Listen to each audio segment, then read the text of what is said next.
Hi, this is Eric with BC Gurus, and this is part 5 of web forms, and this video covers the e-commerce fields and related functionality. So we're also going to introduce the third primary type of CRM record. We've already talked about contact records and case records. This is going to introduce order records, and as the name implies, order records are created when a customer more or less fills out a form, and that form generates an order. And in BC, this can pretty much happen in two different ways. You have your actual e-commerce system that has catalogs and products, and it works just like an online store would. And that's what we refer to when we talk about e-commerce. And for an e-commerce order, it will accept payments through just the standard PayPal system that you've probably used yourselves at some point in time.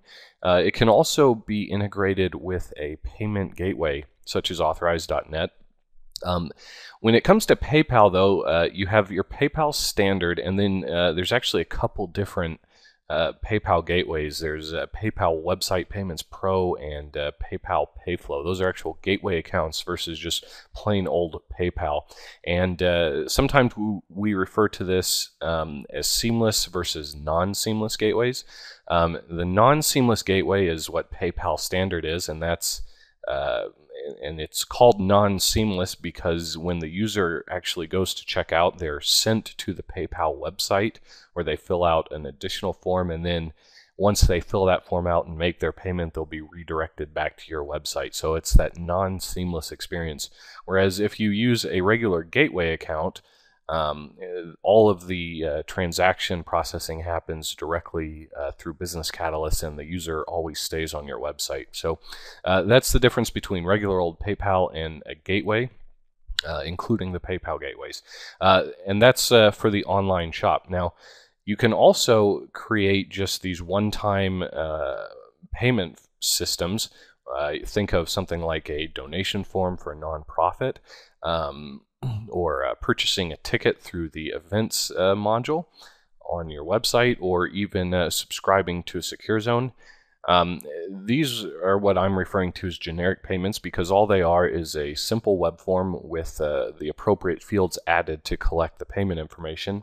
And for these types of payments, they only work with regular old gateways. They will not work with the PayPal standard non-seamless option. You'll have to use a real merchant account and a real gateway if you want to collect payments with a credit card for those types of forms. Now, when one of these forms is submitted, it's going to create or update the customer record as appropriate, but it's also going to create an order record which has a list of the products, and in the case of your e-commerce shop, it will be the actual products themselves.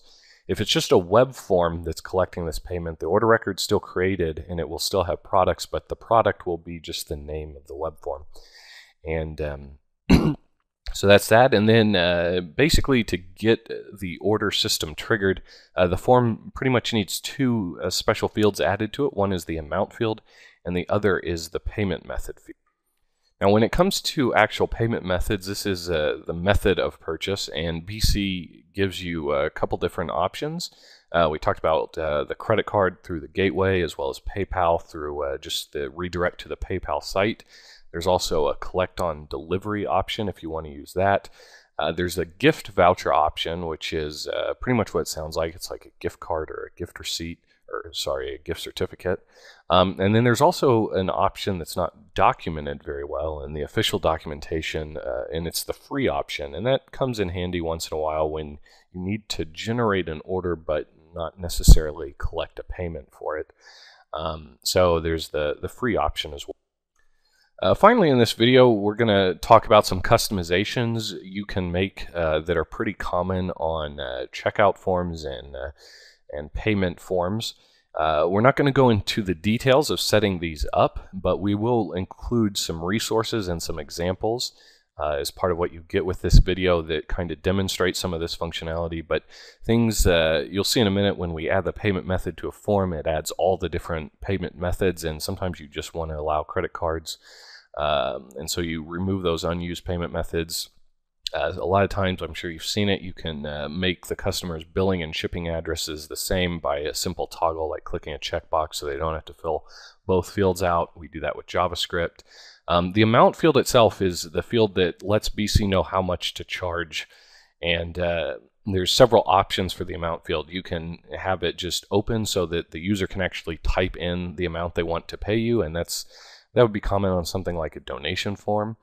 You can hard code the amount so that filling out a form has a set price, and that might make sense for purchasing a ticket to an event because they would have a set price.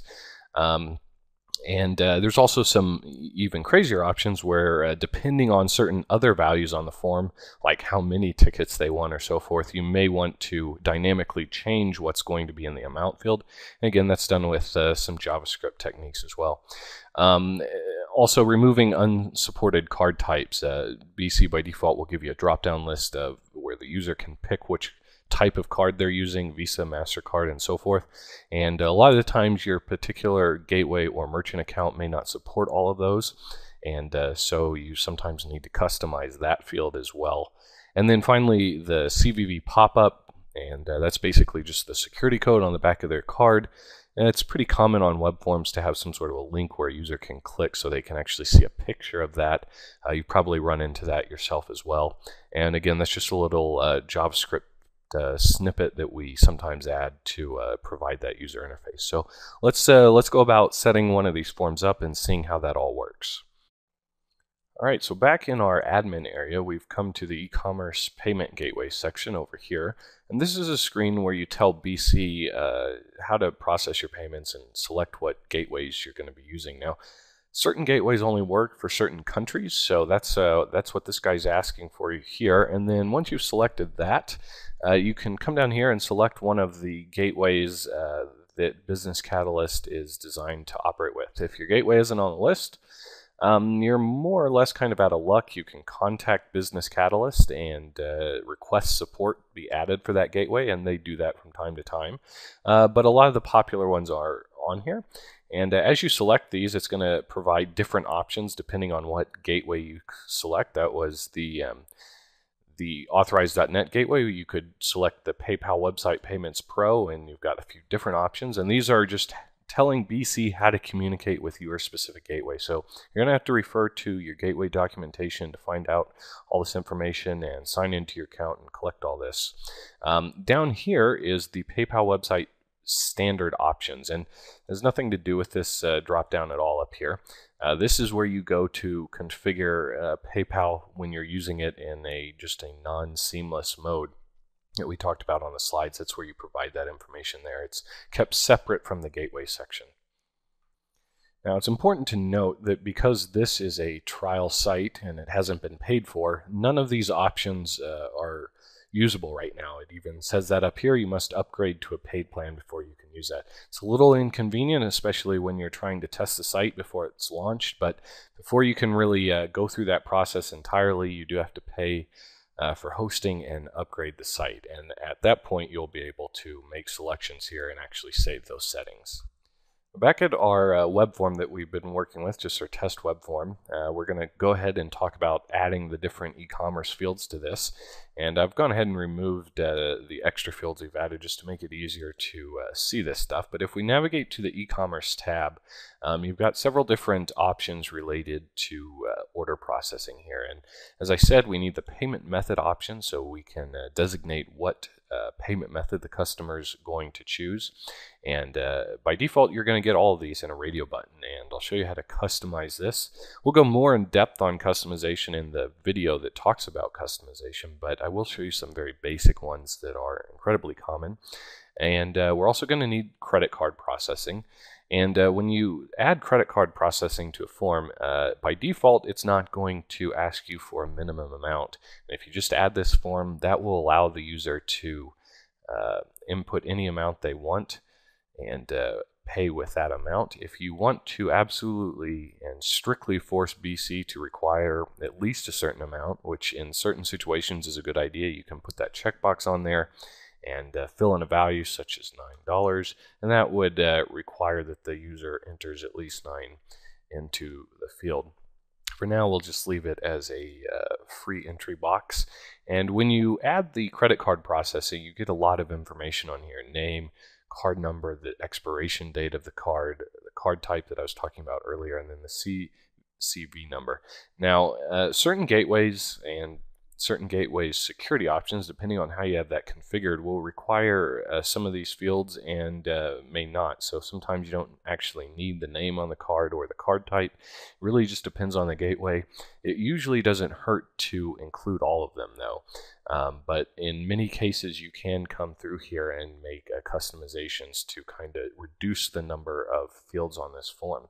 Also, with most payment gateways, when it comes to processing credit cards, they're also going to want you to collect a billing address, so we can add that address on here as well. And if you're going to be shipping something to a customer, it's a good idea to have their shipping address as well, because a lot of people use a different billing address than a shipping address. And when in those cases, we generally provide some sort of user interface element that allows the user to check a box and just copy the values in one to the other. That way they don't have to fill the same information twice, which is what a lot of people would end up using. Shipping details is a field used to collect additional information. Put your door security code on there, whatever the user may want to provide you with to ensure their order gets delivered correctly. Same with the shipping attention field. That's pretty self-explanatory. These other ones, credit card for existing orders, you can use this to update, or you can basically use this to pay for orders that have only been created as quotes. That's a little bit of a less common scenario. You can also, if you're using recurring payments on recurring products or secure zones, you can provide a form to allow the user to update the credit card details they have on file. It's important to note, the Business Catalyst system doesn't actually save the credit card details of the user, even for recurring orders. They're always stored with the payment gateway. BC just forwards them on to the gateway itself, and that's just a PCI compliance issue on their end, and so that's really a good thing. So you can generally feel pretty safe about that type of setup. All right, so we'll go ahead and I'm actually going to remove the billing address field for now. It just makes the form a little bit longer, and because this is a trial site, we can't actually fill the form out anyways, but it really should be on there for credit cards. For now, we'll just go ahead and click Save, and that should go ahead and update our form. So now if we were to come back to our test, once this is loaded up, you'll see the changes we made to the form are reflected just like you would expect them to. And this form is basically ready to go and collect payments. Now, there are a couple things we should talk about when it comes to collecting payments. By default, you're going to be on a non-secure URL, and that is going to cause your payment form to fail. So you want to make sure you're actually on the secure version of your URL, which would look something like this in our case. And that just encrypts the connection. You can see in this browser it turned green, and we know that we're on a secure connection. I'll show you how you can make this modification automatically, because you certainly aren't going to want your users to type that in. And there's a couple different ways to do that. We'll provide some code samples in the resources, and in just a minute I'll show you a bulletproof way to do it. Even without JavaScript. Finally, we got this payment method on here, and the idea here is if a user selected something like a gift voucher, the free option, which doesn't come by default, or some of the others that don't require collecting a credit card, you would actually hide these fields. Now that has to be done by you manually with JavaScript. The other option is and we find this is pretty common, a lot of times you're only interested in collecting credit card payments. So you can actually pre-select this option and hide the entire field by default. And finally, we've got the amount field down here. And you can see if I try and submit this form, it says the validation message for the amount field, it says it must be a number and it cannot be empty. So it is picking that up. And if they were to try to enter something like that in there, it's going to give a slightly different message. It's got to be a number without a currency symbol. But it will let you put in amount like $9, and that message at least will go away. So that's kind of how the amount field works. And as I said, you can hard code that. You can hard code it and hide it. you can have it change dynamically based on values on the field. So I'll show you how to make a few of these common customizations and provide resources for some of the others, and we'll do that right now.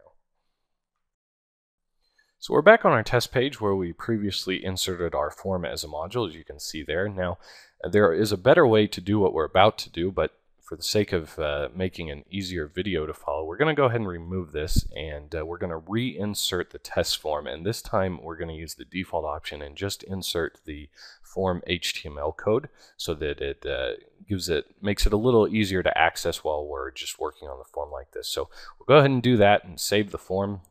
And then we're going to take the actual HTML code and we're actually just going to make changes in here. Now, there's certainly nothing wrong with coming into the editor just like this and customizing the HTML how you need it to be. But to make it easier to follow along, I'm going to paste this into an online editor so we get some syntax highlighting and you can kind of follow along a little bit easier on the video, I think. We'll go ahead and select all this text and copy it, and then we'll come over to our online editor and paste that in. And as you can see, it's just a little bit easier to see what's what. Now, we haven't talked about this yet. We'll cover it in more detail in the customization video, but we're just looking at the basic HTML for the form, and as you can more or less see, each field is surrounded by a table row, and it's a one-cell table row for each field. And that's just the default. You're more than welcome to customize that as you see fit, but that's where we're at. Now, the first thing you probably want to do is come up here and ensure that the action method on the form tag has the HTTPS and the World Secure Systems URL. That's what ensures that whenever the user submits the form, that it's going to be submitted over a secure connection and protect their information. Now, newer versions of BC do this for you. Oftentimes, though, you'll see a form action that looks like this, and in that case, you're going to want to manually go ahead and add that back in. The next thing I'm going to do is I'm going to remove the unnecessary payment method options in here, and I can locate that field. I can see the label payment method, and each one of these input boxes represents one of the radio buttons, and they've got the nice helpful label over here so you can see what they are. Now, I'm only interested in offering the credit card option, so I'm going to get rid of all the other ones, and I'm also going to add an attribute here, just checked equals checked. And that will ensure that that value is actually saved as the default and is always filled out when the user submits that. Now, on top of that, I don't actually need to show this field on the form anywhere because it's always there's only one option and it's always going to be checked, and there's a lot of different ways to do that. But I can come in here and just add a simple style equals display none, some basic inline CSS, and that will essentially hide that field from the end user, and so it doesn't take up space or confuse people on the form. Now you can see down here we've got the name and the number fields, and if you're confident that you can remove some of these, you could just come in here and delete them all together, and that's all you would have to do for something like that. For the card types, I know for a fact that the gateway that I generally use doesn't support all of these other cards. It only supports Visa and MasterCard, so I can come in here and use the delete key to remove the extra option element so that the user isn't presented with that unnecessary thing. And then finally what I'm going to do is come down to the amount text box field. I'm going to not only provide a default value, but I'm going to make the field read only so that the value cannot be changed. Now, BC will do this for you if you had used the enforce amount value, but I'm just showing you an alternative way to do that to kind of give you an idea of where you would go to make some more advanced customizations to the amount field. So we can just hard code a value of $10 in here, and then we can add the read-only attribute as such, and that will essentially enforce that value, at least on the client side, so that the user will always see it. Now, a lot of the times you might hide this field so it doesn't look like a form field, and that's certainly an option. Again, you could just add the display none there, but we're going to go ahead and leave it there so the user has some form of indication as to how much they'll be paying. So once we've made those modifications, we'll go ahead and select all this, copy it, and paste it back into our editor here. And if we click Update, if we've done our work correctly, we should be able to refresh the form and see what's going to see those changes take effect. So we'll reload our test page over here. And as you can see, it looks like everything worked more or less correctly. You can see the payment method field is hidden from the user.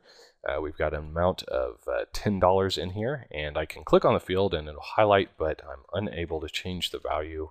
And again, that's by design. Finally, our card type drop down.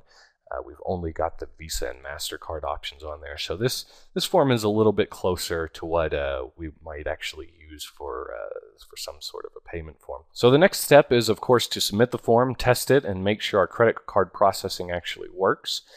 Because this is a trial site, again, we can't actually do that. Nothing would happen. So what I'm going to do is I'm going to go ahead and create some orders manually so you can at least see what those records would look like if this were a paid and upgraded site. All right, so we've got some order data populated and we're back in our CRM. I'm on my customer details record, and as always in VC, there's almost always more than one way to get to the information you're looking at. If you're on the detail screen like I am, you can go to the orders, and this will show me a list of past orders for this specific customer. You can also navigate to the orders area of the website and again see a list of all of the different orders across all customers, again filtering however you would like for different date ranges and whatnot. You can click view on either one of those links and it will take you to the detail screen for that order. And on this screen, you can more or less guess that this is where you can find some very specific information about the orders. Orders generally generate an invoice number. You can search by this number if you know what it is and you're trying to find a specific one. There's a name of the order, country that the order belonged to. You can see the billing address on this one. The shipping address is also in here if we had the data, and we didn't collect that for this one, but you could have. And if we go to the edit screen on this, you can actually see there's the shipping address option that you could populate, and if these were both filled in, you'd see them both on there. We'll cancel out of the edit here. Down here is where you're going to see the products they ordered. So if this was an e-commerce shop purchase, you'd see the e-commerce products. In this case, we just have the test web form product, which is the name of the form. You can see the price, tax rate, total price, and all that. You can see the payments. Most orders are going to have just one payment associated with them, but there are ways to set up multiple payments per order. They'd all be listed out here. We'll come back to payments. Actually, we'll just take a look at that right now. So if you view the payments pop up here, you can see a little bit more information about the transaction. Now, it's saying here it's not going to show me any of their credit card details because I'm not using a secure connection. And you can view that by going to the secure login screen, logging in over HTTPS, and you can see a little bit more information about the card, such as their expiration date and the last four. BC does not store the credit card details, so you can't see the entire card number in here, but you can get a little bit more information about it. Also, pay attention to this transaction number. It may look differently for you than it does for me, and that's largely dependent on your payment gateway. This number can be used to refer to your payment gateway transaction. If you need to do some sort of troubleshooting or whatnot, you can provide this reference number and they can look up the details and give you some information on there. So that's kind of the payment manager and an overview of the order system. Now, what we've just demonstrated was what I referred to back in this slide as the generic payment form. When it comes to the online shop payment form, there are a couple additional steps you need to take, and that needs to be placed in a certain area of the back-end system. We're not going to cover that in this video because it's covered extensively in the actual e-commerce series of videos, so we're going to leave that to there. It's mostly the same process. You still create your payment form as you normally would. It's just got to be set up in a very specific manner so that it works with the e-commerce shop. The last thing we're going to talk about is testing credit card payments, and as I've already talked about, the site has to be paid for and upgraded before you can run any kind of a test payment. Generally, when we talk about testing credit card payments, there's two methods. You can use one of the test credit cards. And you can get a list of those from various places on the internet. A very common one that is used is just the number 4 and 15 ones for the credit card number. That's a Visa test card. There are others, but that's a good one to test with. And if that succeeds, as in the test card would have gone through, you would get a declined message on your thank you page saying that the credit card was declined. If you get that, it means you're hooked up to your gateway correctly and they're declining the card, and that's what's supposed to happen with that. Different gateways sometimes have their own testing procedures and or test gateways. You can sign up for a test payment gateway with either PayPal or Authorize.net so that you can actually run more realistic transactions through. And in some cases, you need to use special credit cards for that. Sometimes you can use a real credit card, but either way, it's safe to use those because the transactions will never settle or even do a real authorization against the account. But that does allow you to test your processing. And oftentimes, by varying the amount ending in a certain digit will force a certain error code to come back from the gateway. So you can be pretty thorough in your testing, but you do have to have the site upgraded before you can do that.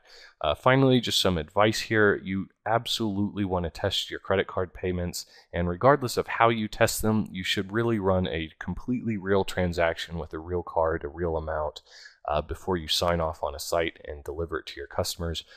You never know when you're going to get errors back, and the customers you're building sites for tend to really get upset when they get a site launch and a real customer tries to check out only to get an error code, and they're not going to be happy with you. So just some advice I cannot stress enough: test real transactions at least once or twice. And that brings us to a good point. If you do that, you're going to want to get your money back because it will charge your card. And so what we generally do, you're going to have to either get your payment gateway login information from the customer and go in and refund that yourself, or ask them to do it, which is often what you're going to have to do. But the point there is you can't refund any kind of an e-commerce payment through Business Catalyst. There are some status codes that you can change indicating that the order had been refunded, but all that does is update the Business Catalyst CRM so you have a record of it. It doesn't actually refund the card. So when it comes to refunding those cards, they must be done through the gateway.